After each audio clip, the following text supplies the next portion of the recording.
Panahon na ito ngayon na kung saan napakalakas ang panawagan ng women's empowerment at feminism. Napakahalagang mabigyan linaw sa atin.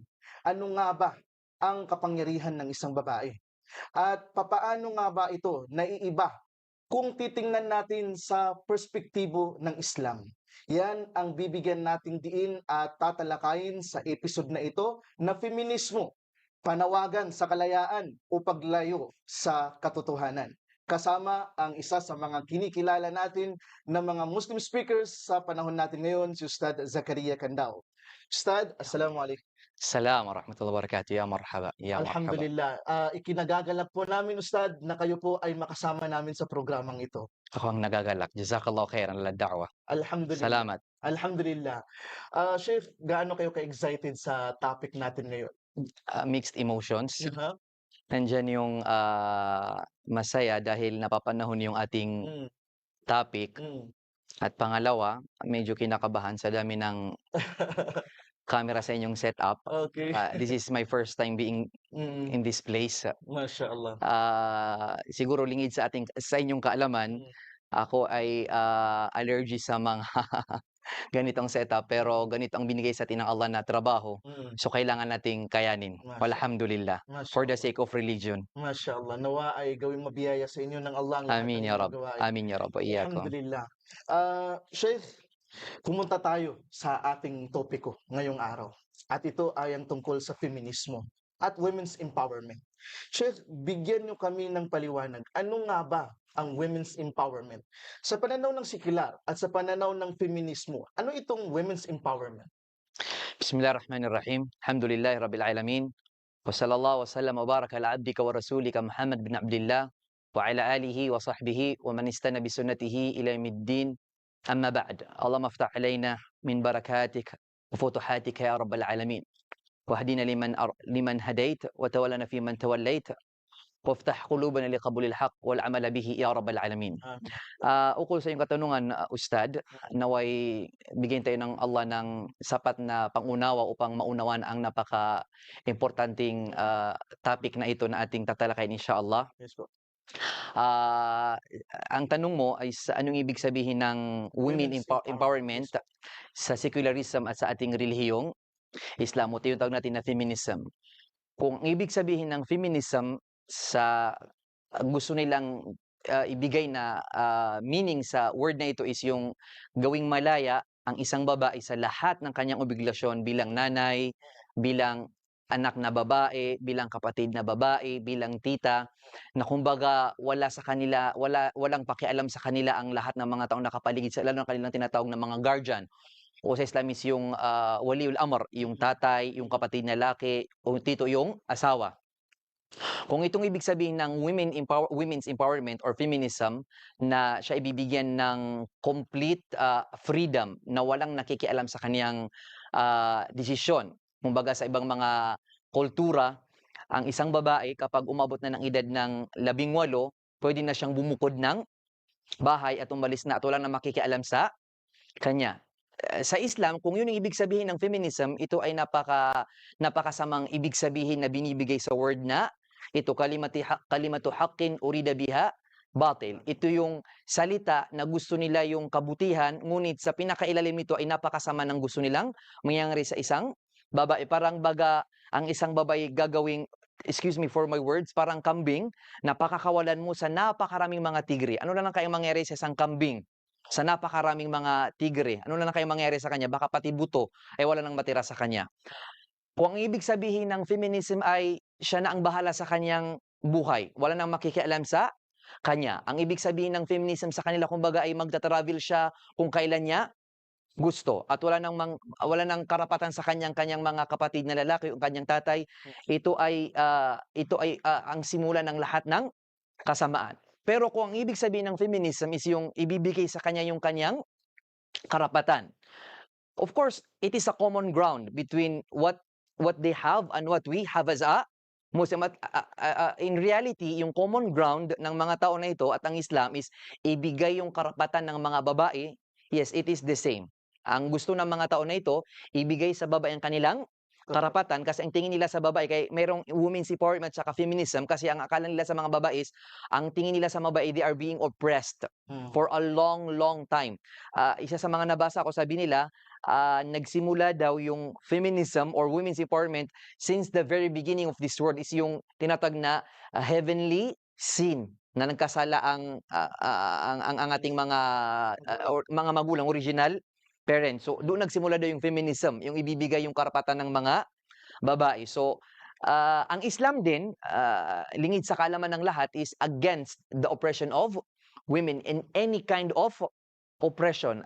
Ito ay ipinagbabawal ng ating relihiyong Islam. So kung ito ang definition na gusto nila na ibigay yung mga karapatan ng babae, nandun din yung Islam. Ibinibigay o gustong-gusto din ng Islam ang ibigay ang karapatan ng babae at ipinagbabawal nila ay ipinagbabawal ng Islam ang any kind, any form of oppression of women. So kung ito ang gusto nila, tayo magkakasundo. Pero kung ang gusto nila, yung sinabi natin kanina na bibigyan ng babae ng total freedom, abay doon tayo nagkakaiba ng opinion dahil iba ang ibig sabihin nila sa women's empowerment at iba din yung gusto ng Islam sa definition ng women's empowerment. Wallahu a'lam. Yes. Banggit niyo kanina, Chef, yung tungkol doon sa ating mga magulang, tinutukoy po ninyo dito ay si Adam at saka si Hawa. Kasi sa mga Kristiyanong perspektibo ay talagang palaging sinisisi ang babae na sinasabi nila, nagkasala yung lalaki dahil sa inyong mga babae. Yes, yes. Ngayon ang salitang ito ay nagpapatuloy kumbaga hanggang sa panahon natin ngayon na, tinitingnang mas mababa ang babae kaysa sa lalaki. So, sinasabi niyo po ngayon na ito ay, naging simula na 'no, ito na Yes. yung naging pinakasimula nung lahat ng kung saan ay, tinitingnan mas mababa yung babae sa kanilang katayuan kaysa sa mga lalaki. Hmm. Okay, Sheikh, ah, maraming mga appealing thoughts and appealing invitations itong, feminism. Bigyan niyo sa amin, Sheikh, ng, ano 'to, linaw ano, gaano ba ka-appealing itong mga, words and ano 'to, ginagamit nilang salita pagdating sa pag-anyaya tungo sa mga, adbokasiya na ito? Hmm. Ah, Doon sa sinabi natin na original sin, kung Mm, babalikan natin, kung titingnan natin ang, yung Greek, philosophy oo, or sa Persian philosophy or kahit anumang civilization or Greek civilization saka Persian civilization, even the Christianity, napakababa at napakasama ng tingin nila sa mga babae. babae. Meron pang mga time na until now, na ang mga babae, sinusunog, pinapatay, Hmm, at kapag kunwari meron pang mga nakitang mga civilization o nahanap na mga civilization na kapag namatay yung asawa ng babae, isasama yung babae na ililibing sa kanyang asawa. mm, Meron din nahanap na civilization na, before the coming of Islam, na kapag, namatay yung lalaki, kukunin lahat ng kanyang kayamanan at walang ibibigay ni piso man lamang kunwari sa kanyang mga naiwang mga asawa o di kaya mga anak na babae, lahat kukunin ng mga kapatid ng lalaki o di kaya pamilya ng lalaki. So anong mangyari dun sa babae? Ibebenta. So napakababa ng tingin ng mga unang mga sibilisasyon sa mga babae. Meron pang mga sibilisasyon na nahanap na kapag ang babae daw ay may buwan ng dalaw, walang puwedeng lumapit sa kanya. Kasi daw siya ay, filthy, mm, madumi. So walang dapat sa kanya na tumabi. Sa Islam, subhanallah, masyadong, itinaas ang dignidad, at ng posisyon ng mga babae sa Islam. So, your second question, Ustad, anong ginagawang appeal ng mga taong tumatawag sa feminism? Pumunta sila sa ibang mga Islamic jurisprudence ng Islam at itong ginamit nilang bala para akitin ang mga tama, babae, sa ganitong panawagan. Unang-una, pumunta sila sa faraid, sa yung tinatawag natin sa inheritance, sa faraid, yes. yung 'pag ini-distribute na yung pera ng namatay. Sinasabi na nabanggit sa Quran, "Lidhakari mithlu hadhil unthayayn." Yung kalahati ng makukuha ng lalaki, yun yung sa ibibigay sa mga babae. So bakit gano'n? Saan yung equality doon? Saan yung justice? Pangalawa na Islamic jurisprudence na kanilang, ginagamit to appeal to women is yung akika. Bakit yung lalaki, yung batang lalaki kapag pinanganak, mag-aakika yung parents ng 2 kambing. Tapos yung babae, Isa lang. isa. So saan yung equality? So, at napakarami pa ng mga ginagawa nilang binabato nila sa Islam na kung titingnan daw is wala daw yung equality. Let us differentiate these words between equity and equality and justice. Islam is not about equality. Kasi let us be specifically frank, wala talagang equality sa Islam. Kasi ang sa Islam is justice at fair. Kasi ang Allah, ginawa niya yung lalaki at ginawa niya yung ginawa niya yung lalaki at ginawa niya yung babae. So lahat ng Islamic thoughts at lahat ng mga Islamic na haram, halal, makruh, bawal, di bawal, lahat niya binagay sa lalaki at babae from the start to finish. Allah created men and also He created the women. So alam na alam niya yung babagay sa mga lalaki at babagay sa mga babae. Kaya nga, sa Islam, walang jihad ang mga babae. Saan yung hajj? Saan yung jihad? Sa mga lalaki. Sinabi ni Aisha radhiyallahu anha sa isang hadith, sabi niya, Rasulullah, bakit walang jihad ang mga babae? Kasi narinig nila yung laki ng gantimpala na naghihintay sa mga tao na mamamatay for the sake of jihad, Allah. Sinabi ng Nabi sallallahu alaihi wasallam, walang jihad ang mga babae, ang sa kanilang ay hajj. Kaya ang babae kapag nag-hajj, para na siyang nag-jihad. So that was what we call justice. Kasi you could never think of women participating in jihad. Isipin mo na kalaban mo mga lalaki tapos binaril yung mga babae. Out of the world. So that is what we call fair and equity and justice. Lahat ng uri ng justice is about equality. At lahat ng equality is not about justice. Taken for example, nag-study ka, hindi ako nag-study sa exam.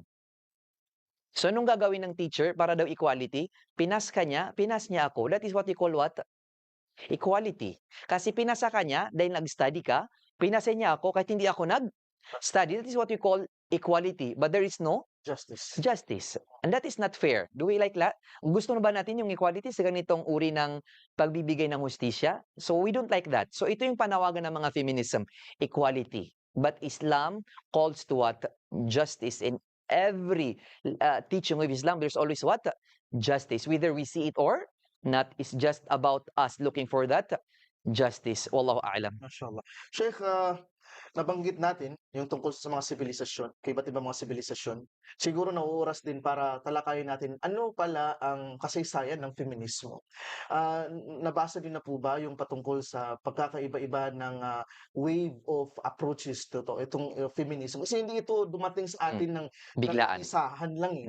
Kumbaga ang kanilang advokasya ay dumaan sa 4 na klase ng level. So, pwede niyo po ba matalakay sa amin ito? To make it short, yung feminism, it all started in the early 19th century. Ganun siya kaaga dumating sa mundo na ito.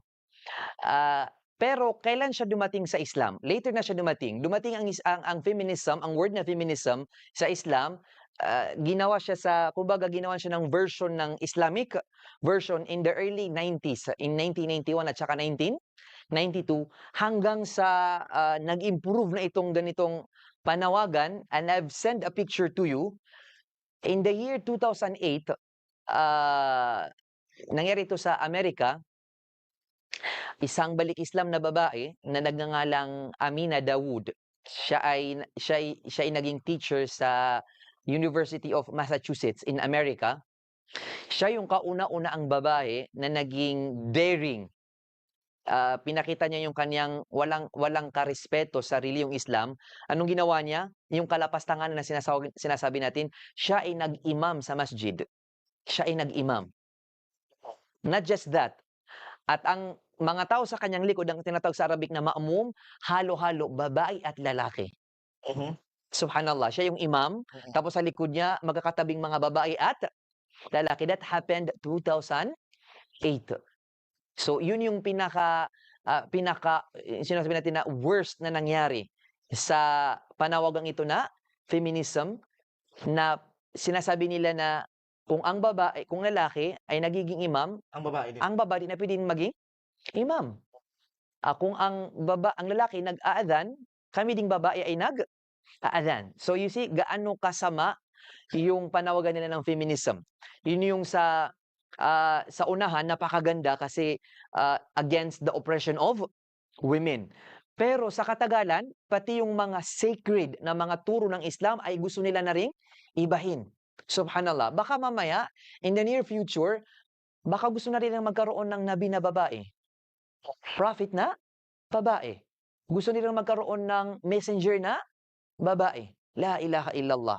So, hindi lang tayong mga Muslim ang ang dumadaan sa ganitong kahirapan kasi nakita nyo mayroon na ring mga pari ngayon na may mga babae na rin na gustong maging pari. So, kung gaano nila gusto na ipasok yung feminism sa Christianity, ganun din nila gustong ipasok sa Islam.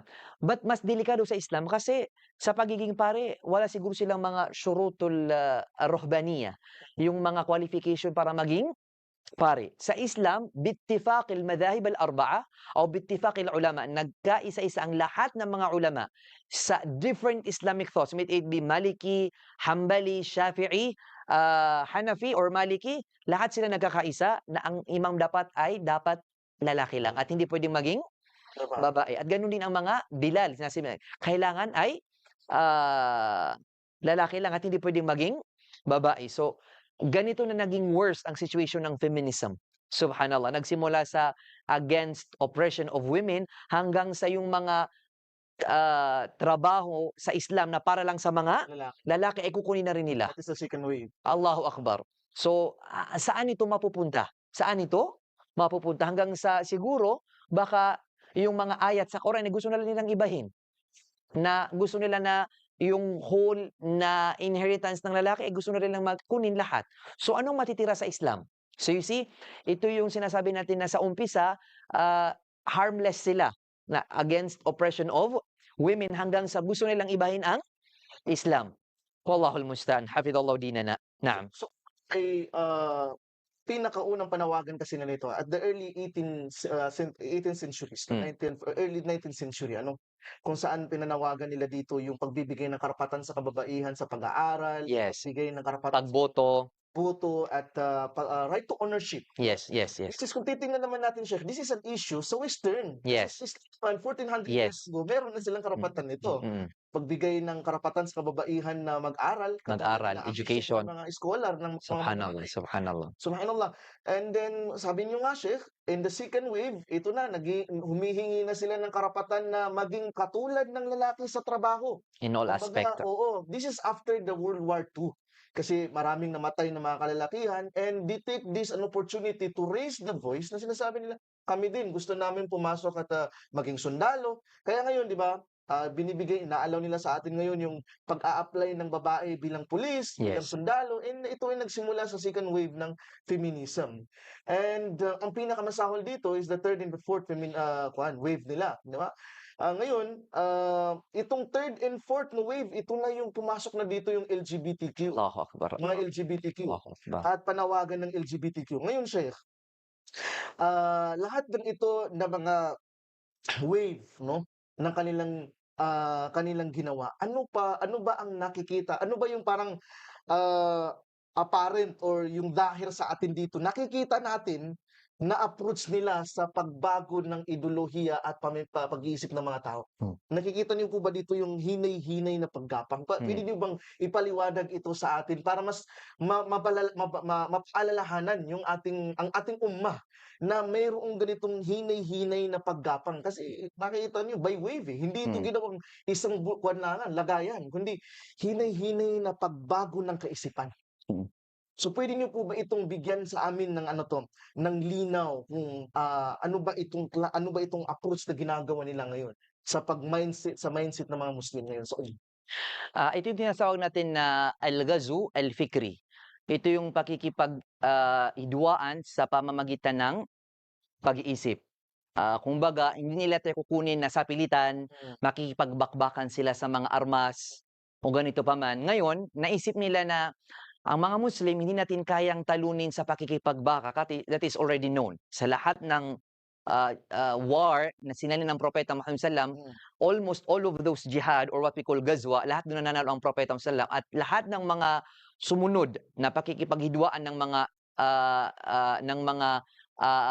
lahat ng mga kalaban ng Islam, sa Islam, laging nananalo ang mga Muslim. Kagaya na lang ni Salahuddin al-Ayyubi sa pagkuha niya sa Palestine. Ibalik nawa sa ating mga Muslim ang Palestine at tulungan nawa ng Allah ang ating mga kapatid na mga Muslim sa Gaza. Ito yung tinatawag na al-Ghazw al-Fikri. So nakikipaghiduan ngayon ang ating mga kalaban sa ating mga uri ng pag-iisip. Dito nila tayo kinukuha ngayon. And sa kasamang palad, walhamdulillah kulli hal, sila ay nananalo. Kung baga, okay, Aisha, magsala ka. Okay, Muhammad, magsala ka. Ngunit, Aisha, ikaw ay mag-birthday. Muhammad, ikaw ay magsala, pero sumali ka sa fraternity. Walang problema doon. Subhanallah. So nakita niyo yung gusto nilang itanim na mindset sa mga Muslim. Okay, Fatima, maghihijab ka, pero may boyfriend ka. Ha? Okay, Abdullah, magturil ka, pero okay lang na sumama ka sa mga babae. So, yun yung gusto nilang itanim sa ating mga pag-iisip. Gaya ng sinabi natin kanina, unti-unti lang sinisirang Islam in all aspect. Ngayon, nakita naman nila na chance na isira sa Islamist itong feminism na word. Unang-una, yun nga sinabi natin kanina, oppression against women hanggang sa kukunin nila yung mga trabaho para sa mga lalaki. So, paunti-unti, gusto nilang sirain ang Islam sa pangalan ng Islam. Sisirain nilang Islam sa pangalan ng Islam na gagamitin yung oppression which is ayaw na ayaw ng Islam sa oppression. So, ginamit nila sa oppression sa mga babae. Kapag tayo, lalo na yung mga babae, ay hindi naging careful, hindi nila kinukuha yung early warnings ng ating mga ulama against this panawagan na feminism, subhanallah. Pumapasok tayo sa ignorance, pumapasok tayo sa close-mindedness, na kapag nakuha ka nila dito at nakinig ka, Allahu Akbar, napakahirap, anong tinatawag dito, laban itong uri ng mga panawagan. Nagsimula din, kinuha din nila sa World Hijab Day. So bakit ba magkakaroon ng World Hijab Day? Simulat sa pool, talagang inuutos na sa mga babae ang pagkakaroon ng hijabs as early as kapag ang babae ay naging kumpleto na babae. Nagsimula din yan sa mga Mother's Day. Kasi all of that is feminism. So kapag ikaw, ipinagbawal mo yung hijab day, ipinagbawal mo yung Mother's Day, anong sabihin nila? Anti-women ka, ikaw ustad na ayaw mo sa karapatan namin. It doesn't mean like that. Kasi pag sinabi namin, there's no such thing as hijab day kasi every day is an hijab day. Pinagbabawal ang Mother's Day kasi every day is a Mother's Day. So bakit pa kailangan ng isang araw? Pwede namang araw-araw maging Mother's Day ng yung mothers sa araw-araw na ibinigay sa kanya ng Islam. So nakita natin, ito yung sinasabi natin na khutwa bi khutwa. Itong mga taong ito may fina-follow ng mga steps para tayong makuha nila. At yung pinaka-final step na gagawin nila, hindi nila pinapakita sa atin. Kasi kung ipapakita nila sa atin, ayaw natin sa ganitong panawagan na feminism. So kinukuha nila tayo step by step. At ikaw, sister, maging matalino sa lahat ng mga panawagan na against sa panawagan ng Islam. May it be sa front, kunwari, nakikita natin na pro-Islam kasi nga ibibigay sa atin yung ating karapatan. For God's sake, for Allah's sake, ano yung hinihingi mo na karapatan samantalang binigay na sa iyo lahat ng iyong karapatan? Kagaya ng sinabi ni Ustad kanina, bakit ipinapanawag natin ang karapatan samantalang ibinigay naman sa mga babae ang lahat ng kanilang karapatan? So yung ginagawa ng mga Western sa mga babae sa kanila ay i-apply natin sa ating mga Muslim.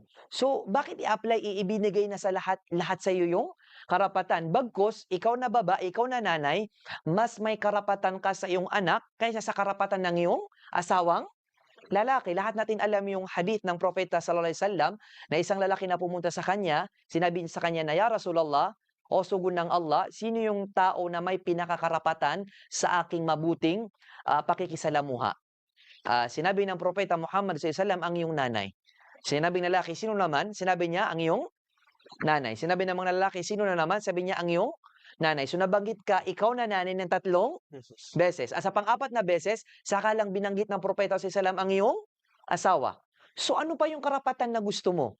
Ay mas binigyan ka ng karapatan ng Allah at ng Prophet sallam kaya sa karapatan ng iyong asawa. Lastly, kaya ito isa sa mga step by step na pinapanawagan ng ganitong mga panawagan is yung sinasabi nila na ang Islam o may mga ulama na pro men or may mga batas ang Islam na pro men at saka pro women. No, there's no such thing as like that.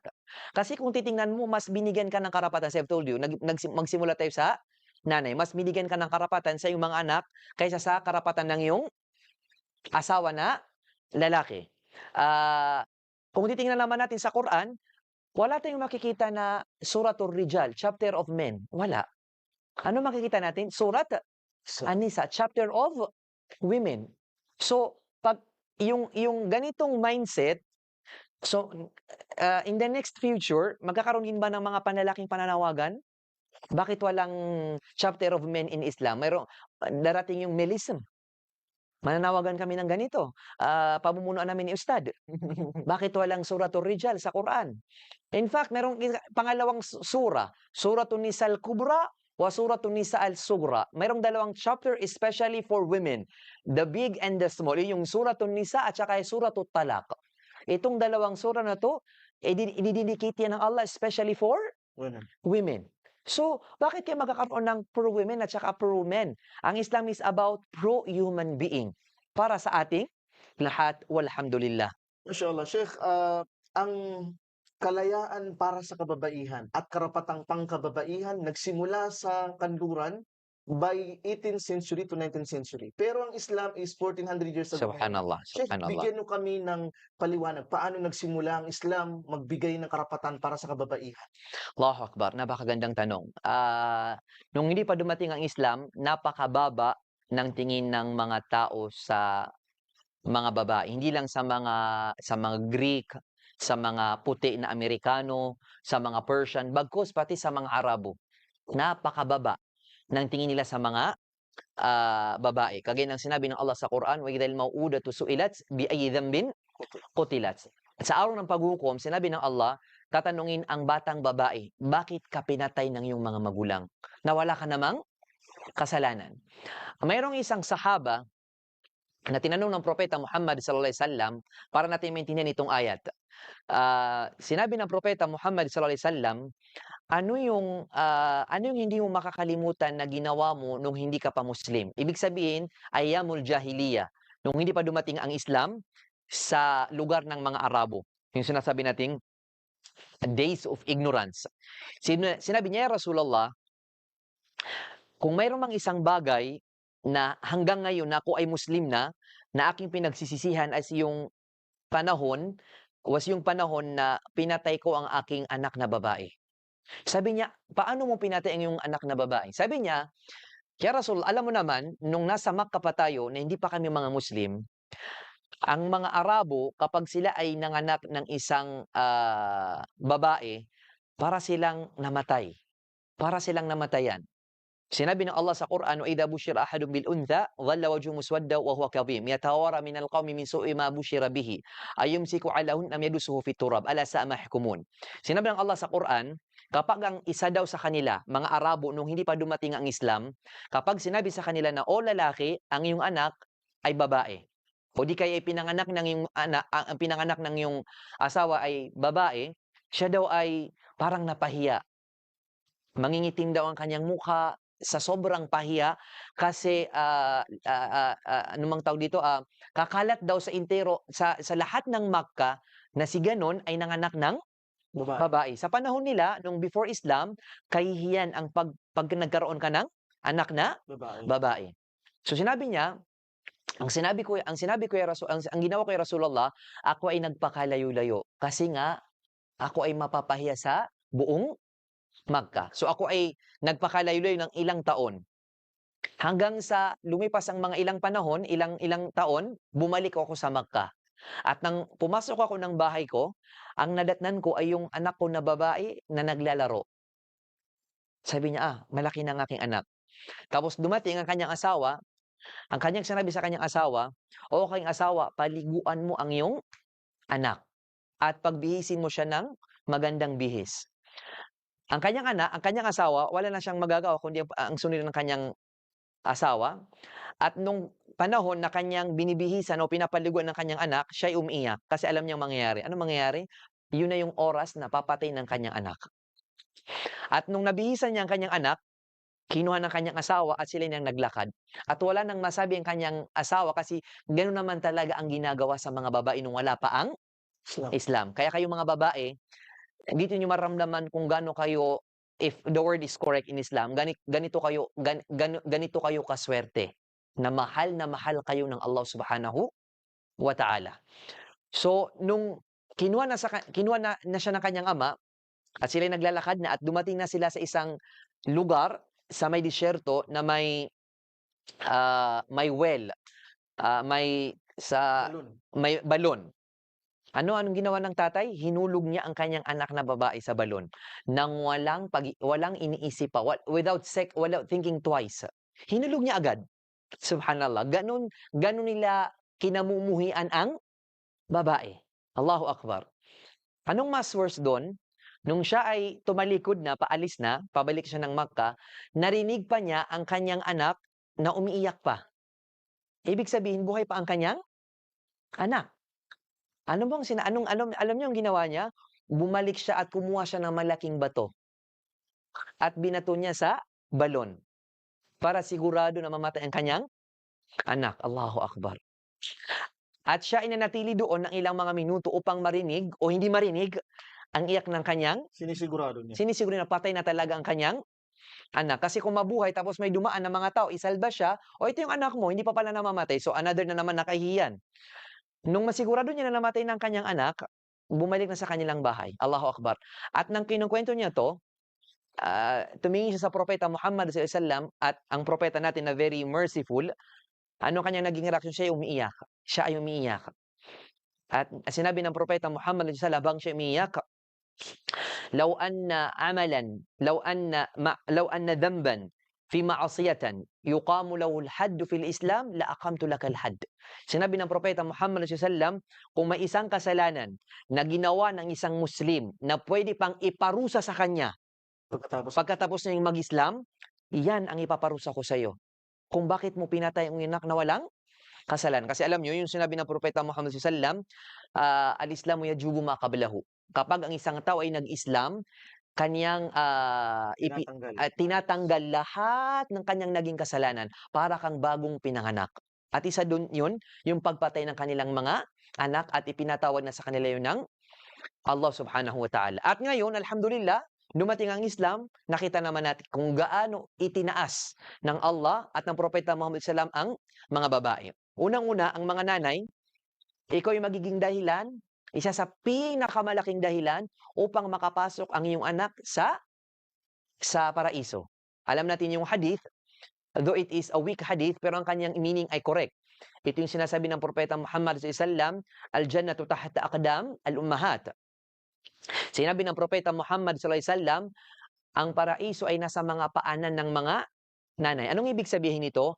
Hanggang sa hindi ka mahalin at maging malugod sa iyo hindi ka kalugdan ng iyong nanay, ang isang anak na lalaki at babae ay hindi man kailan makakapasok ng paraiso. So kailangan mahalin mo ang iyong nanay, respetuhin mo ang iyong nanay para ka makapasok ng paraiso. Isa pang hadith na correct, ito yung correct na hadith. Mayroong isang lalaki daw binata na gustong sumali sa jihad. Tinanong siya ng propeta Muhammad sallallahu alaihi wasallam, "Ahayatun ummuk, buhay ba ang iyong nanay?" Sinabi ng binata na gustong sumali sa jihad, sabi niya, "Naam, oo, buhay ang aking nanay." Sinabi ng propeta Muhammad sallallahu alaihi wasallam, "Fabiha fajahid." Wa fi riwayatin, "Falzam qadamaha fathammatal jannah." Manatili ka sa paanan ng iyong nanay. Ibig sabihin, pagsilbihan mo ang iyong nanay, ibigay mo sa kanyang mga pangangailangan at doon ka makakapasok ng paraiso ng Allah Subhanahu wa Ta'ala. So kaming mga anak, hindi kami makakapasok ng paraiso hangga't hindi ka malugod sa amin, nanay, kulay. Pangalawa, Kapag ikaw ay naging babae, hindi makukumpleto ang relihiyon ng lalaki kapag hindi siya nakapag-asawa. Fa innal mar'ata tukmilu dinar rajul. Ang isang lalaki ay hindi makukumpleto ang kanyang relihiyon hanggang hindi siya makapag-asawa. So kahit ang ibada o ang pananampalataya o ang pagsamba ng isang lalaking Muslim ay umabot na sa langit hanggang hindi siya nakakapag-asawa, kulang pa rin ang kanyang religion. So nakita mo, ang nanay ang magiging dahilan, pinakamalaking dahilan, isa sa pinakamalaking dahilan para ang anak ay makapasok ng paraiso. Ang lalaki, hindi kumpleto ang kanyang religion kapag hindi siya nakapag-asawa. Doon naman tayo sa mga anak. Sa isang hadith ng Propeta Muhammad SAW, sinabi niya na ang sino man na makapag-anak, lalaki o babae, makapag-anak o lalaki, bigyan ng Allah ng 2 anak na babae. O di kay 3 anak na babae. Sinabi pa ng mga ulama, fa innal adad huna laysa lahu mafhum. Ibig sabihin, kahit 2 o 3 anak lang na babae ang binanggit ng Propeta Muhammad SAW, hindi nang ibig sabihin na ang lalaki kapag nanganak ng 4, 5, hindi siya pasok sa hadith na. No. Kahit gaano karami o kakonti ang iyong anak na babae papasok sa hadith na to. Sinabi ng Propeta Muhammad SAW, ang sino mang magkaroon ng anak na 2 na babae o di kay 3 at hinusayan niya ang pag-aalaga sa kanyang mga anak. Ibig sabihin, itinuro sa kanila ang mga turo ng Islam, ang pagiging mainhin, ang pagiging matatakotin sa Allah, pinamemorize sa kanyang Quran. Ibig sabihin, naging mahusay ang tatay sa pag-aalaga at pagpapalaki ng kanyang anak na mga babae. Sinabi ng Propeta Muhammad SAW, kunna hijaban lahu anin nar.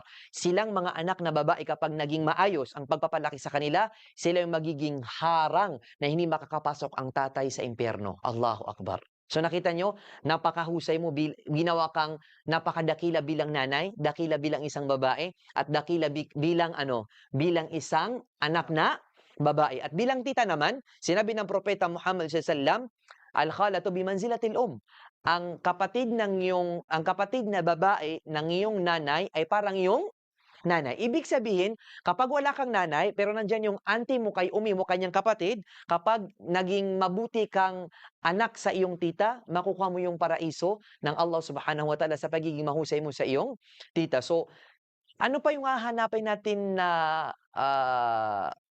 aspect na feminism, women's empowerment, kung ikaw ang nagiging dahilan para maging ang anak mo ay makakapasok ng paraiso. Ikaw yung magiging dahilan na ang lalaki magiging kumpleto kanyang religion. Ikaw magiging dahilan na ikaw na anak na babae para hindi makapasok ang iyong tatay sa impyerno. So, ano pang empowerment ang gusto ng mga babae? Samantalang yung pinakatuktok ng empowerment is yung paraiso ay nasa iyo. Ano pang gusto mo? Building. Ha? 2 million. Ha? Presidency. Senatorial. Nandun na, pinakatuktok. Ano pang hihingin mo? So, huwag magpaloko sa mga panawagan nito na feminism na scam lang yan. Subhanallah. Mashallah. Kumbaga Sheikh, ang pinapangako ng Islam para sa kababaihan ay katotohanan at isang presyo na kung saan ay walang makakatumbas. Hindi mabibili. Hindi mabibili. Pero Subhanallah. ang pinapangako ng sekular na feminismo at itong panawagang feminismo ay mapanlinlang na kalayaan, Kasinungalingan. kasinungalingan lamang. Subhanallah. Ngayon Sheikh, pagdating sa women's empowerment, sino ba ang maituturing nating produkto ng Islam sa women empowerment? Kumbaga, kung merong women's empowerment talaga sa Islam, as what you have discussed kanina, na meron itong mga punto ang Islam dito, sino masasabi natin mga proyekto, produkto na ito ng women's empowerment mula sa mga kababaihan ng Islam? Subhanallah. That is a very good question. Before that, let me discuss may nabasa ako na kwento ng isang Japanese convert woman na nag-embrace ng Islam. Hindi ko ito makakalimutan na kwento. Kasi with all due respect, pasintabi sa akin sabihin, ang Japan ang may pinakamataas na rate ng pornography sa buong mundo. So, pag makita mo yung isang babae na mag-Islam, parang napaka-imposible. Kasi ito yung society na very against sa Islam. Kasi ang Islam is all about protecting women.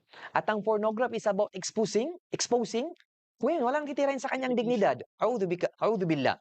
So, nabasa ko siya, sabi niya, pag may nakikita ko, sabi niya, pag buto ko sa ibang lugar, na may nakikita ko na mga naka-niqabi, mga naka-hijab, hijabi or niqabi, ang nasa isip ko kasi pumasok din sa kanya yung isip ng oppression of women kapag tinatakpan daw kanyang buhok, ang kanyang buong katawan. Sabi ko, napaka-oppress naman ng babae na ito.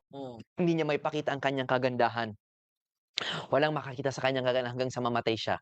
Sabi niya, until one time, may nabasa ako na pamphlet na nagsasabi, The Beauty of Islam. Sabi ko sa sarili ko, anong beauty?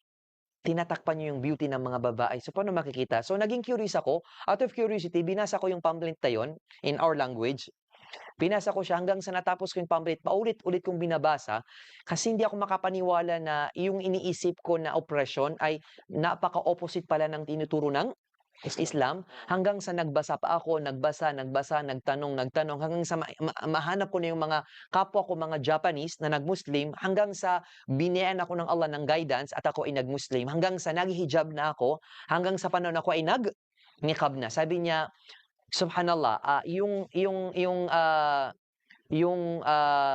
yung iniisip ko na oppression is the opposite pala ng hinahanap ko is yung total freedom pala is yung pagsunod sa Allah Subhanahu wa Ta'ala. Hindi yung pagsunod sa gusto ng mga tao, sa mga mata ng mga tao kung anong gusto nila. So wag tayo mga sister makinig sa kung ano ang trending sa West at gusto nating dalhin sa ating pagiging mga Muslim. So let's go back to the question, formal question is, sino yung mga product ng empowerment or the real and true feminism?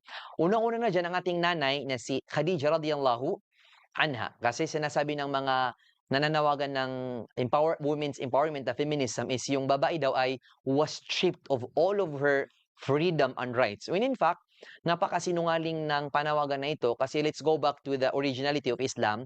Ang kauna-unahang asawa ng Propeta Muhammad sallallahu alaihi wasallam, si Khadija radhiyallahu anha, isa siya sa pinaka, if not the richest, but one of the richest person in Makkah in her time. Isa sa pinakamayaman na tao sa Makkah. So napakarami ng kanyang kayamanan, ng pera. So yun yung saan ang galing yung idea na kinuha yung kanyang karapatan samantalang siya yung pinakamayaman sa Makkah. Kaya nga sila nagkita o nagkatagpo ng Propeta Muhammad sallam because of business. Kasi si Khadija, isa sa pinakamalaking business, sinasabi natin sa ating term ngayon, isa siyang business tycoon nung kanyang kapanahunan. So, anong ibig sabihin ng sinasabi na kinuha sa kanya yung rights, samantalang nasa kanya na lahat? Pangalawa, si nanay natin na si Aisha radhiyallahu anha, when it comes to the wealth and properties, si Khadija radhiyallahu anha, when it comes to knowledge, ang pinaka best scholar ng Islam, isa sa pinaka best scholar among the Sahaba is ang ating nanay na si Khadija radhiyallahu Aisha radhiyallahu anha. Sabi nga ni Dhahabi, wala kong alam na babae magmula nung panahon ni Adam hanggang sa huling kapanahunan ng mundo na makakahigit sa knowledge ni Aisha. Allahu Akbar.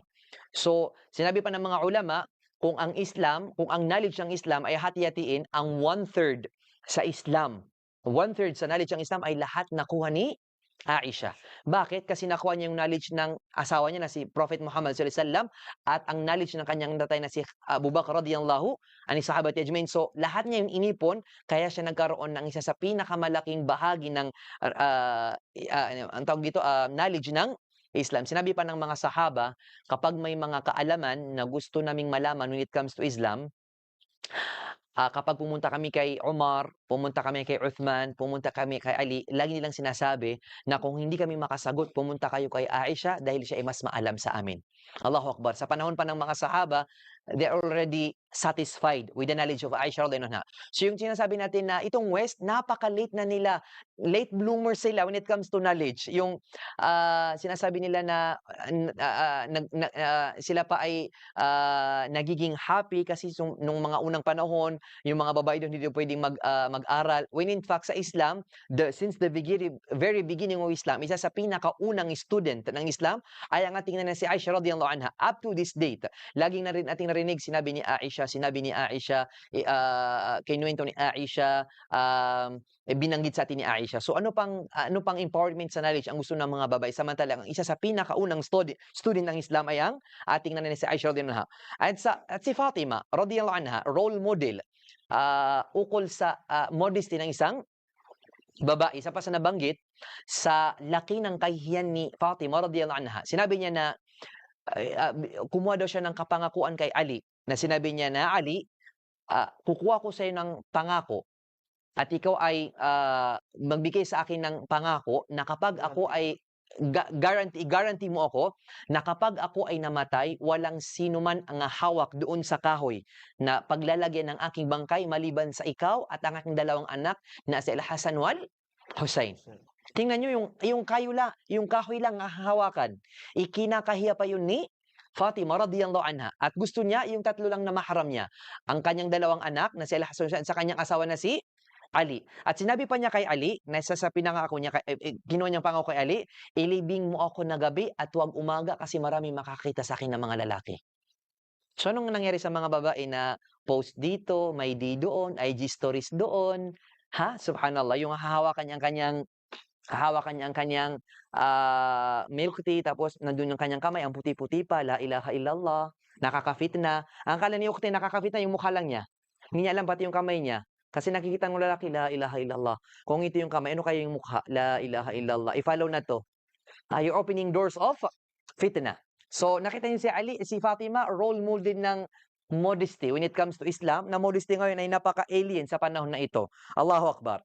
At ang nanay naman na si Salama radhiyallahu anha, role model sa kaniyang quick thinking at sa kaniyang pagiging critical thinker radhiyallahu anha. Saan yun nangyari? Nung panahon na nag-Hajj ang Prophet Muhammad sallallahu alaihi wasallam. Nung pagkatapos silang mag-Hajj, gustong kumatay ng Prophet sallallahu alaihi wasallam, gusto niyang magpakalbo. Pumasok siya sa tent, nakasama niyang kanyang asawa ni si Salama radhiyallahu anha. Kasi ang tactic o way ng Prophet sallallahu alaihi wasallam kapag siya ay nagta-travel, sa kanyang pagiging fair, subhanallah, anong ginagawa ng Propeta Muhammad sallallahu alaihi wasallam? Pinabubunot niya ang kanyang mga asawa. At kung sino man ang mabubunot, siya yung makakasama. At nung travel na ng Propeta Muhammad sallallahu alaihi wasallam sa kanyang Hajj, ang nabunot ay si Salama radhiyallahu anha. At nung time na siya ay pumasok at walang sino man sa mga sahaba ang nakinig sa utos ng Prophet sallallahu alaihi wasallam, nakita niyo yung babae na alam niya yung mood ng kanyang asawa. Yung mga meron dito when it comes also to men, yung alam mo yung asawa mo malungkot, pero hindi mo may problema, pasan niya ang mundo, wala kang pakialam. Subhanallah. Si Salama, wala pa 'tong mga therapist na 'to, itong mga psychologist, psychiatrist, nauna na diyan ang Islam. Subhanallah. So, pagpasok ng Prophet sallallahu alaihi wasallam sa tent, tinanong siya ng matalinong babae na 'to ng kanyang asawa, sabi niya, "Ya Rasulullah, anong problema mo? Nakikita ko na may problema ka."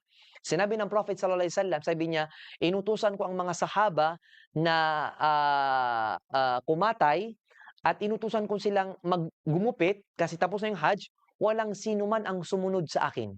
Allahu Akbar. Nakita niyo yung difference ng babaeng may alam, babaeng alima, may alam at babaeng walang alam, yung babaeng kalma at babaeng wild. Yung sa iba pa, o sinong hindi nakinig sa'yo? Patayin natin. Sino yung nakinig sa'yo? Hingin natin sa Allah na parusahan siya. No. I-post natin. Ha? Yung kaibigan mo, sige, post natin. Itag natin. Ano pangalan niya? Dalawa to. Sino tong Abdullah na to? Sinong Abdullah dito? La ilaha illallah. Mga walang kahihiyan. Allahu Akbar. Anong sinabi ni Salama na very understanding sa kalagayan ng Prophet sallam, ang kalagayan ng mga sahaba. Kasi alam din niya, nasa Prophet, kailangan siyang sundin. At alam ni Salama na pagod ang mga sahaba. Kasi sa panahon na yun, walang mga bus, walang mga kotse, walang mga aircon. So napakahirap walang mga payong sa panahon ng mga sahaba. So anong sinabi ni Salama sa very understanding woman na sana bigyan tayo ng ganitong mga asawa. Amin. Kanina pa ako humihingi pero walang amin. Pero ngayon may amin. Mashallah. Alhamdulillah. So, sabi niya, Rasulullah, kung ako sa'yo, ito yung kutsilyo, lumabas ka, paglabas mo dito sa tent natin, kumuha ka ng kambing at katayin mo at huwag kang magsalita. Huwag kang magsalita. Gawin mo lang, kumatay ka. Tapos, pagkakatay mo, tumawag ka ng isang sahaba, magpagupit ka sa kanya. At ito naman yung role ng isang asawa na nakikinig sa opinion ng kanyang asawang babae. Kasi sa mga panahon ngayon, to be fair, Kasi sabi ng mga babae, "Ano ako lang, kami lang yung nagpo-post, bakit kayo ba wala kayong kamalian, perfect kayo?" No, to be fair, kasi ang Islam is about, justice.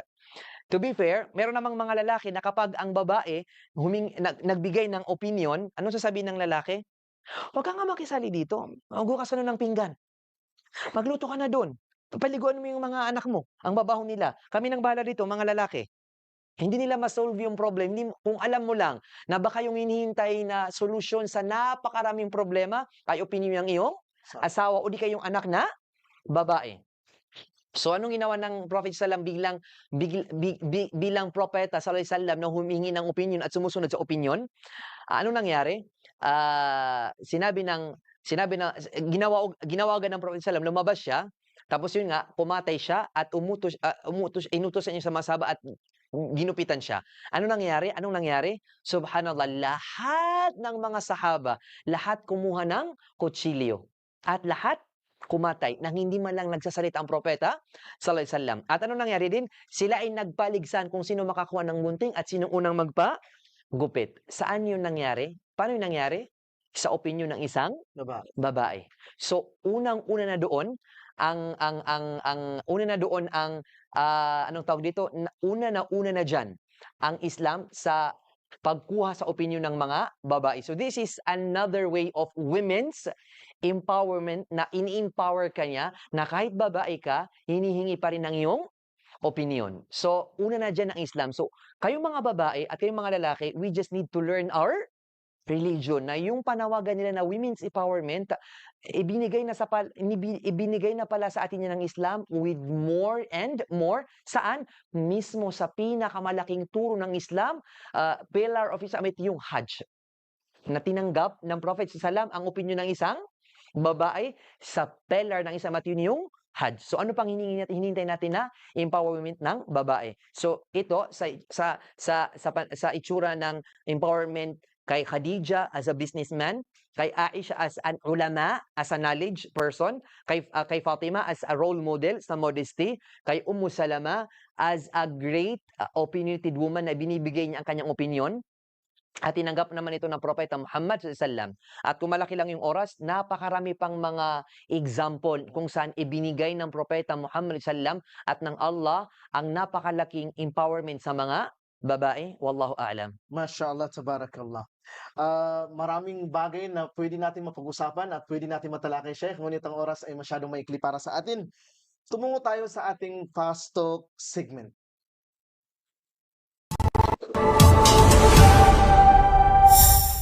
Okay, so ito ay mabilisang tanong sa malalim na sagot. Okay.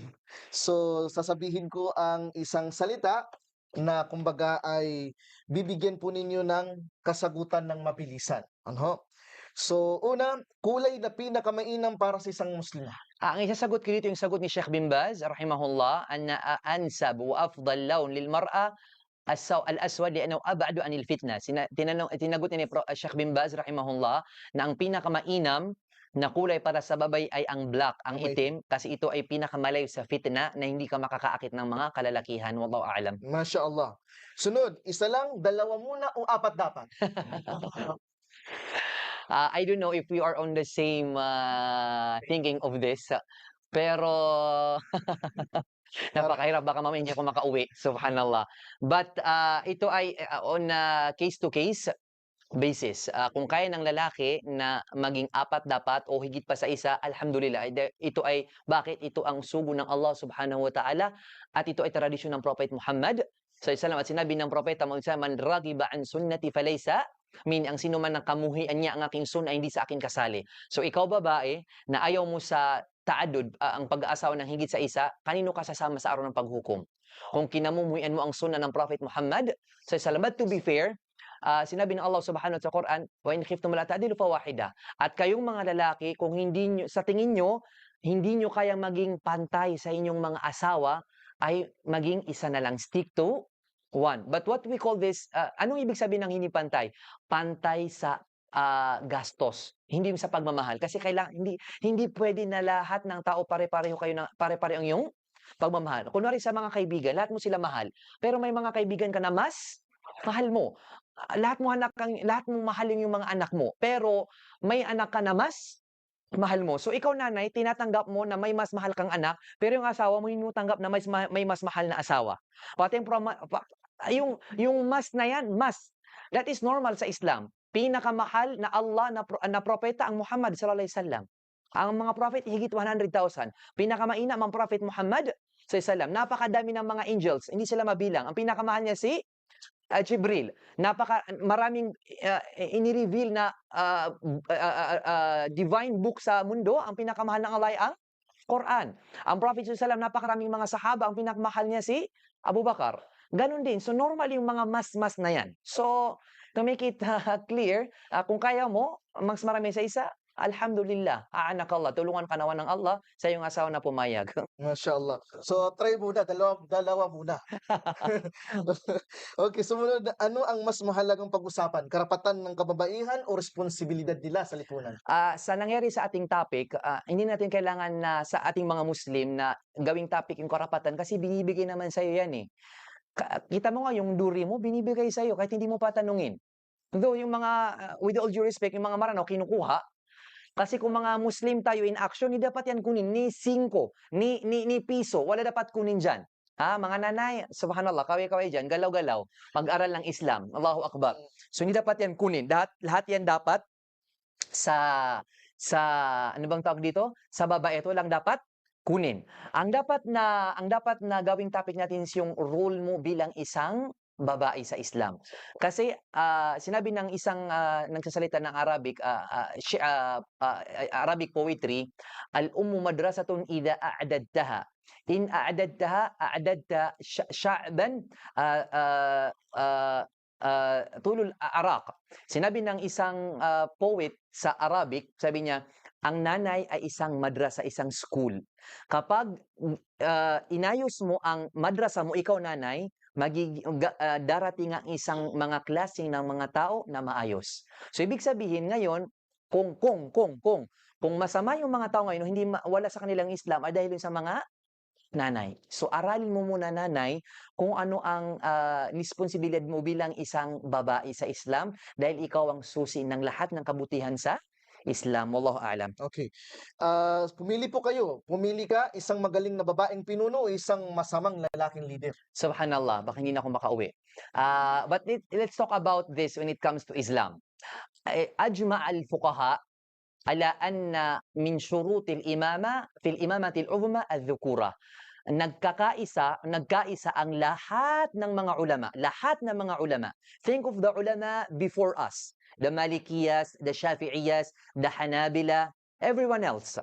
Sila ay nagkaisa na ang dapat isa sa mga palatuntunin o inihingi sa isang Muslim kondisyon para maging isang leader, ang isang leader ay maging lalaki. Mhm. Without any walang pinagkaibang kanilang opinion doon. Doon sila nagkaisa na dapat ang pinuno ay isang lalaki. Pero pag ibahin natin yung al-imamatul uzma wal imamatus sughra, yung pagiging leader in general at doon sa mga gawain na pwedeng maging leader doon ang babae. Sinabi ng mga ulama ngayon, kunwari yung principal sa school, pwede maging babae. Principal sa madrasa, pwede maging babae kasi maliit ito na responsibility. But when it comes to malalaking mga responsibilidad, dapat ang kailangan dyan, lalaki, in according to the words of the ulama. Pangalawa, doon naman sa mga masamang leader, اشترط جمهور الفقهاء على أن يكون الأمير ذو سلطان أن يكون عادلا. Nagkaisa ang karamihan, not all, ang karamihan sa mga ulama na kailangan ang leader ay isang mabuting leader at hindi masama. So, makatarungan dapat na leader, maayos na leader, hindi siya corrupt, hindi siya masama. So, kung titimbangin natin, nagkaisa yung mga ulama na kailangan yung leader ay isang lalaki at ang tingin naman ng karamihan sa mga ulama, kailangan yung leader ay mabuting leader. So nakita mo, sa tanong na yan, mas maigi yung masamang leader kaysa isang leader na babae kasi hindi ito pinapayagan ng Islam na maging leader ang babae. Whereas, ang kinakailangan lang sa karamihan ng salita ng mga ulama ay maging maayos ang isang leader fayuqaddamu al-mujma'un alayhi fima ikhtalafa fihi al-ulama.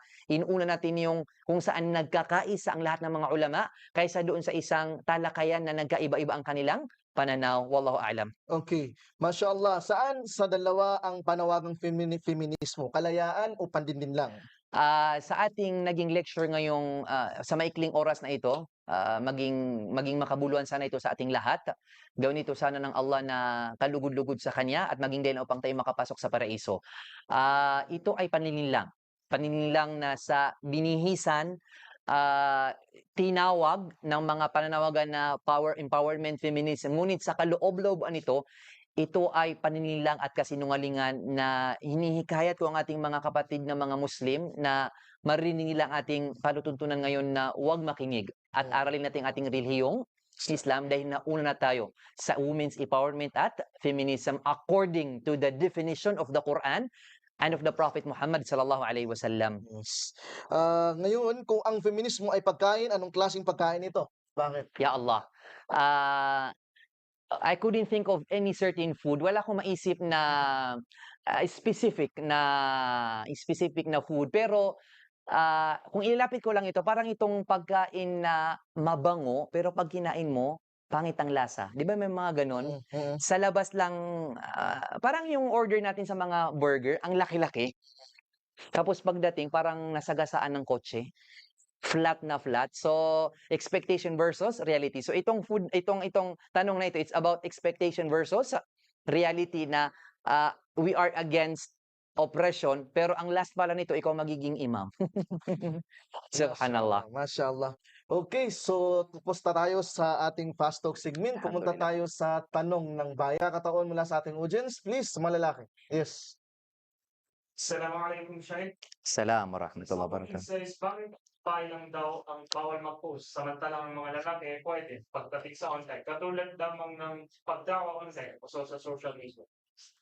لأن الأصل في النساء الستر. Bakit natin pinag-iba? Kasi ang mga babae, ang inihingi sa kanila ay huwag makita. For them not to be exposed. Kaya kagaya ng sinabi ng Allah Subhanahu wa Ta'ala, waqarna fi buyutikunna. Sinabi ng Allah sa Quran, hindi si Ustad Abdul Jabbar, hindi si Zakaria ang nagsabi nito. Sinabi ng Allah Subhanahu wa Ta'ala, waqarna fi buyutikunna. Sinabi ng Allah sa mga babae, manatili kayo sa iyong mga pamamahay. Ang pagdadakwa, ito ay trabaho ng mga lalaki at hindi trabaho ng mga babae. Sinabi natin kanina, ang Allah nilikha niya ang mga lalaki at nilikha niya ang mga babae. Alam ng Allah kung anong nababagay sa mga babae at alam ng Allah anong nababagay sa mga lalaki. At ang pagdadakwa ay hindi gawa yan ng mga babae. But kung ang babae na to na tinatawag natin na calling to guidance ay ginaguide lang yung mga babae, sila lang at hindi na pinipicture at hindi na binivideo, ahlan wa sahlan. Kagaya ng ginagawa ni Aisha radhiyallahu anha. Si Aisha nung namatay ang kanyang tatay, siya na naging ustada kumbaga sa ating term ngayon. So hindi yun bawal as long as sa kanila lang ng mga babae. Ang problema kasi ngayon ay ang mga babae kapag binuksan sa kanilang social media, hindi lang pagdadakwa. Kailangan maging maayos, kailangan maging maganda, la ilaha illallah. So yung mga nakikinig na mga lalaki na mahina mga puso, hindi naka-focus sa yung nang sinasabi kundi sa la ilaha illallah. Ang ganda siguro nito, ya Allah. So yan ay pinto ng fitna, yan ay kino-close ng Islam. Alam nyo kung ang mga babae pwede sa social media, nauna na sana ang mga ulama na mababae ng mga Saudi.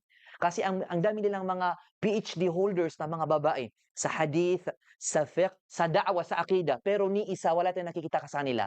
Kasi alam nila na ang mga babae ay hindi nila lugar ang social media kasi mas nagkukos sila ng fitna kaysa sa guidance to Allah Subhanahu wa Ta'ala. But I repeat, kung sila lang kunwari at hindi pinupost sa Facebook, alhamdulillah, ahlan wa sahlan. Pero pag itong ginagawa ngayon, la ilaha illallah, Allahu Akbar. Naam. Sige, next question. Assalamualaikum. Ang tanong ko lang po is, ano po yung pwede nating advice sa mga tao, specifically sa mga babae na nagsasabing, okay lang na hindi ako mag-hijab as long as mabuti yung intention ko, as long as maganda naman yung ginagawa ko, and then wala naman akong inaapakan na tao dahil ang tinitingnan ng Allah is kung ano yung nasa puso natin, hindi kung ano yung sinusuot natin, sir. Subhanallah. Parang hindi ako kakain ng baboy pero iinom ako ng kanyang sabaw. No? Ang bawal lang kasi yung baboy pero yung sabaw niya pwede. Subhanallah.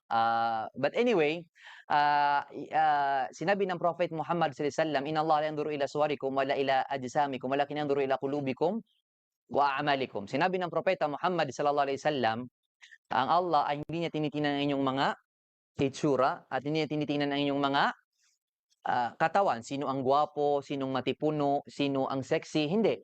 Ang tinitingnan ng Allah ay yung nasa ating mga puso. Ito yung dinadahilan nila. Ang tinitingnan ng Allah yung puso. Nakalimutan nila yung ending ng hadith na tinitingnan din ng Allah ang ating mga gawain. Dahil sa ngalan ng Allah, wallahi, kung mabuti ang ating puso, magiging mabuti ang ating mga ginagawa. Kasi ang ating ginagawa ay ito yung prutas ng puno. At ano yung puno? Ito yung puso. Kung ang puno ay mabuti, ang kanyang mga bunga din ay mabuti. So, kung totoo nga na as long as maganda ang aking intention, kahit hindi na ako magsala, kahit hindi na ako mag-fasting, kahit hindi na ako mag-hijab, kasi mabuti ang aking puso. Nakalimutan nila na kung ano ang nandito, dito lalabas. Kung mabuti ito, ang lalabas dito, mabuti. Would you say na mabuti ang puso, pero ang laging sinasabi, lahat ng mga kabastusan, lahat mga rated is PG? Wallahi, kung ito ay masama, ibig sabihin ito rin ay masama. Fa innal lisana bawwabatul qalb. Dahil ang dila ang pinto sa iyong puso. At ang iyong mga ginagawa ay kung ano ang nasa iyong puso. Wa ma fil qalbi yambut. Kung ano man ang nasa puso at yun yung tumutubo. So, yung hindi mo pagkukumbong, hindi mo paghihijab, pagsuway sa Allah subhanahu wa ta'ala, saan yun ang galing? Sa kasamaan na nasa iyong puso. So, hindi tama na as long as mabuti ang aking intention, as long as kahit hindi ako magsala, maghijab, etc., etc., kung mabuti ang iyong puso, mabuti ang iyong mga ginagawa. Wallahu a'lam. Okay, next. Okay. Like to share a time for tungkol naman sa yung babae kung saan kung hindi niya sundin ang kanyang asawa, ano ang nangyayari sa kanya kasi ang pinupunto ko dito yung siya kasi although isa ka lang, ayaw na nilang sundin ang aming mga advice tungkol sa Islam dahil alam nila or ang kadahilanan na ayaw nila sumunod sa amin dahil baka magbuwaya lang kami. So, siya ay matigas ang ulo para hindi ko daw makaduwaya. Ganun ba yon? So, ayaw niyang sumunod sa'yo kasi daw magduwaya kasi napakabuti mo daw. Parang baliktad, ano? Di ba? Parang ano, dapat nga maging masunurin ka para hindi niya siya makapaghanap ng iba. Kaya nga di ba nakukuha yan na joke na, sige, lalabanan mo ko, iduwaya kita. So, yung lalaki, yung babae nagiging hostage, sige, magluluto ako. Pasasarapin ko kasi baka makaduwaya ka. Subhanallah. Sisters, yung mangyayari, wala ka nang magagawa.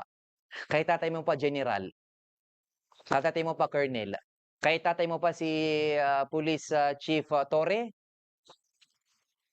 pag gusto, Kahit walang warrant. subhanallah. Pag gusto, maraming paraan. Pag ayaw, maraming dahilan. So, kailangan mong i-anticipate na mangyayari ito kasi ito ay parte ng ating religion. Kagaya na lamang na in-anticipate mo na ang iyong asawa kapag yumaman, mag-hajj, i-anticipate mo rin na darating yung oras na siya ay mag-asawa ng pangalawa. Kasi that is part of our religion. So, anong gusto mo? Umabit siya.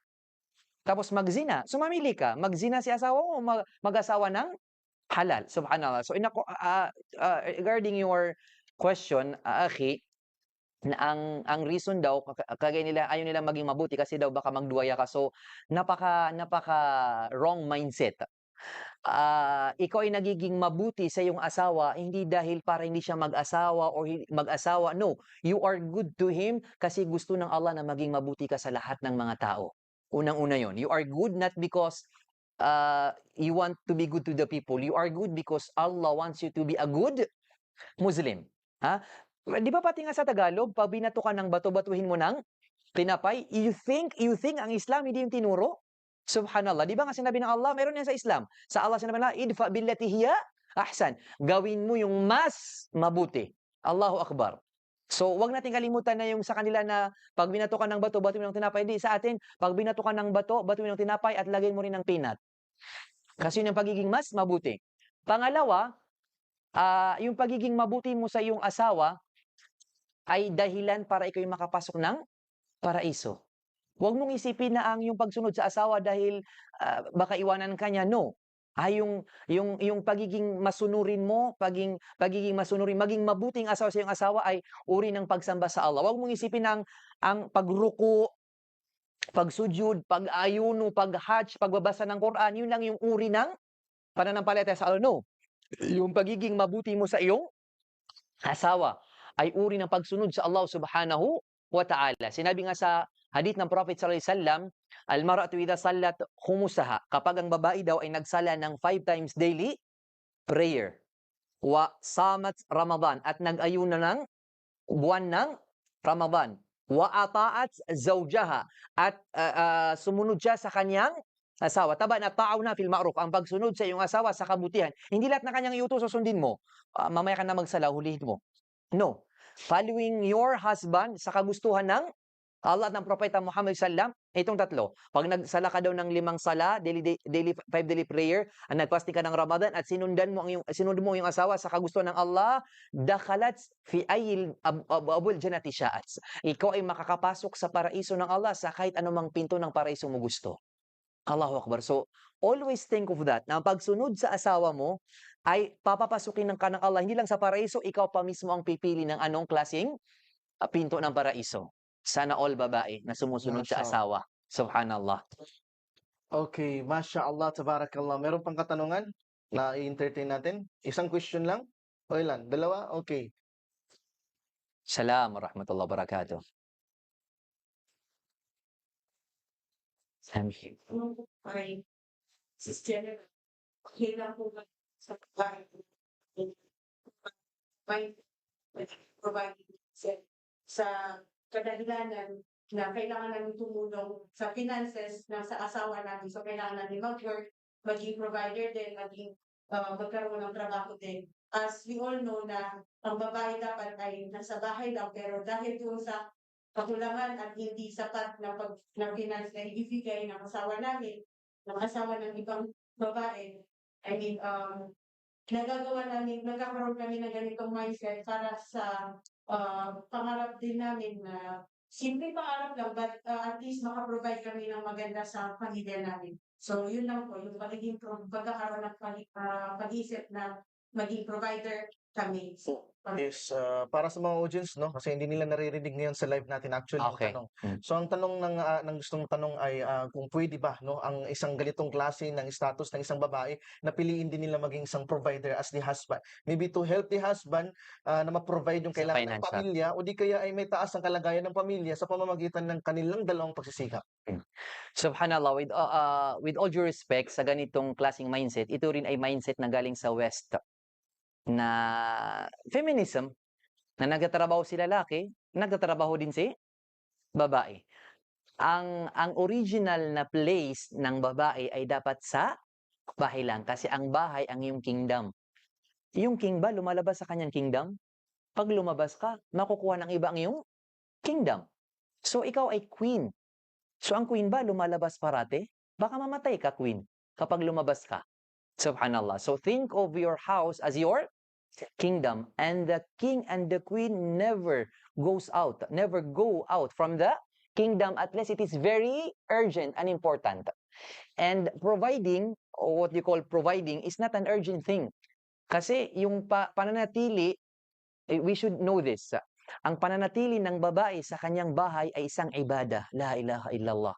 Ang pananatili ng babae sa bahay is a form of worship to Allah subhanahu wa ta'ala. Kasi inutos ng Allah, manatili kayo sa inyong mga bahay. So, ibig sabihin, ikaw babae na nanatili sa bahay 24 hours a day, ginagantimpalaan ka ng Allah subhanahu wa ta'ala. Second, pumunta siya sa Saudi. May nabasa ko na post, sinabi nung nag-post, kasi ka-judge siya. Ang isa sa pinaka malaking dahilan kung bakit tumaas ang rate ng talak sa Saudi. Kung bakit tumaas ang rate ng talak ng Saudi? Dahil nagsimula ang mga babae na makipagpaligsahan sa mga lalaki sa paghahanap buhay. Ustad ako, ustada din siya. May tindahan ako, may tindahan din siya. Professor ka, professor din siya. Naghahanap buhay ka, naghahanap buhay din siya. So anong nangyari? Nagsimula ng dumami ang al-khiyanatu zawjiyya. Anong tawag diyan sa English? Pagtredor. Pagiging pagtaredor sa iyong asawa. Yung al-khiyanatu zawjiyya. Yung mga babae ay nagkakaroon na ngayon ng mga kabit. Hindi lang ngayong mga Niya, pangungulo niya. subhanallah. Bakit? Kasi si ukhti, paglabas niya at pumunta sa pwesto, o di kaya pumunta sa opisina, o di kaya sa pwesto, may bumili na lalaki, tapos binigyan ng regalo ang kanyang asawa. Magkano to? Ibibigay ko sana sa asawa ko. Ang naisip niya, sana bigyan din ako ng asawa ko. Sana ito na lang yung asawa ko. Ngayon, nagsisimula na i-compare mo ang iyong asawa. May dumating sa opisina mo, grabe, gwapo siya, no? Lagi nakayos ang kanyang buhok. Yung asawa ko parang binumbahan yung buhok niya. Dito na magsisimula na i-compare mo ang iyong asawa, yung asawa ko. Because Subhanallah. of the expose. Na-expose siya sa lahat ng mga lalaki.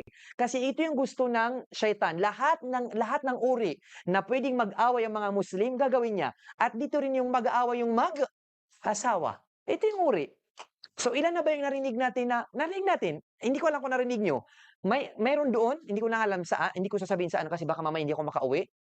Nahuli sila na ang babae may kadate na lalaki. What is worst? Ang babae may asawa. La ilaha illallah. Ka-office mate daw niya yung lalaki. Nakita nyo? So, saan nagsimula? To provide. Ang nangyari? Magzina. To expose myself to other men. Fala tattabi'u khutuwati syaitan. Wag niyong susundin ang mga apak ng syaitan. Kasi ang gusto ng syaitan, ilabas ang babae sa kanyang bahay, sa kanyang kingdom. At sa oras na umapak ka sa labas, istashrafaki asyaitan. Susunod sa iyo ang syaitan at lahat ng iyong gagawin ay maganda sa lahat ng paningin ng mga tao at lahat ng tao magkakaroon ng sala dahil sa iyo. Kasi, kumbaga yung lalaki nakatingin sa baba, tapos nakita niya nagmedyas ka, Allahu Akbar. Ang ganda ng kanyang paa. Kasi pinapakita ng syaitan sa lalaki na ikaw ay maganda. Naglalakad ka kahit kapakuba, ang pinapakita ng syaitan, napakagandang babae. Allahu Akbar. Allahu Akbar. Ang ganyang maglakad. So nakita mo, oras na lumabas ka, Allahu Akbar, napakaraming fitna ang susunod sa iyo. So, do not forget this. Ang paglabas mo sa bahay ay nagkakaroon ng imbalance. Kasi ang role model mo is to nurture the children, to guide the children, to educate the children. So, sino mag-educate sa mga bata? Kung walang nanay, kami. Ang alam lang namin, ML. Ang alam namin, NBA player. So, umalis ka, masisira ang bahay. Subhanallah. So, pangatlo, always believe in the power of qadr. Pag sayo, sayo. Mag-work ka man o hindi ka mag-work. Bakit? Sabi niya, paano ako magkakaroon ng pera? Hindi ako nag-work. Pwede, na kaya ng Allah na yung inaasam mo na money to provide for the family ay ibibigay ng Allah sa iyong asawa. Pero hindi ka nag-trust sa Allah. Nag-trust ka sa iyong sarili, na broke ang iyong relationship. So always trust sa power ng qadr at yung trust ng Allah, trust sa Allah subhanahu wa ta'ala. Ya Allah, kaya hindi ako nag-work, kahit pa ako top-notcher, kahit pa ako college graduate, kahit pa ako kunwari masteral, kasi inutos mo sa akin na manatili sa bahay, ya Allah, susundin kita. At mali mo, doon, ipapasok ng Allah ang iyong financial needs sa iyong asawa, o di kaya, ang iyong mga anak, silang maging mayaman. So always believe in the power of qadr. Believe in the power of qadr and trust in what Allah pleases Him. Wallahu a'lam. Napakahirap nitong paniwalaan, promise. Kasi sa atin, 1 + 1, 2. Di ba? Pag may pera ako, may pera siya, malaki ang pera. Pag siya lang, konti ang pera. Pero pag itong pinapaniwala, napakahirap. But always believe in the power of qadr of Allah subhanahu wa ta'ala. Na ang sayo ay, don't ever think na siya na teacher, may sweldong 20, tapos ako, maasa lang ako sa 5K. No. You are pleasing Allah subhanahu wa ta'ala. Wallahu a'lam. Okay. So, siguro ay wala na tayong katanungan because ang oras din natin ay lumalagpas na. Okay. So, alhamdulillah, isang makabuluhang episode na naman po ang ating natapos ngayong araw. Alhamdulillah. At itong episode po natin ngayon ay hindi po ito isang paglaban sa panawagang karapatan para sa kababaihan. Bagkus ito po ay pagbabalik po sa atin. Ito po ay isang programa na kung saan ay binibigyan linaw sa atin ng mga bagay-bagay upang bumalik tayo sa tama at makatuwirang prinsipyo na ayon sa Quran at sa Sunnah, na kung saan ang kababaihan ay hindi kailangan maging katulad ng lalaki upang maging dakila, dahil siya ay nilikha ng Allah na marangal sa kanyang sariling pagkatao at tungkol. Salamat po at assalamualaikum warahmatullahi wabarakatuh. Salam.